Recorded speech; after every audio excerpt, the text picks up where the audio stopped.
Добрый день, на связи Планета Авто. Сегодня у нас на обзоре Lexus RX 350 в черном цвете 2013 года выпуска.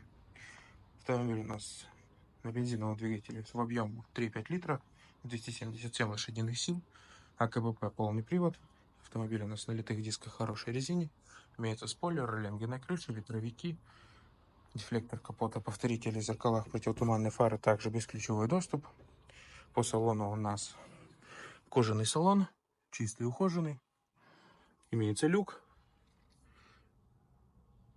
антиюз, подогрев передних сидений, хорошая мультимедиа, климат-контроль, кондиционер, кнопка старт-стоп, круиз-контроль, мультируль, электропривод багажника, также электропривод передних сидений, плюс память водительского сидения на 3 персоны, электрорегулировка зеркал, 4 стеклоподъемника. Актуальные цены наличия автомобиля вы можете уточнить по ссылке в описании.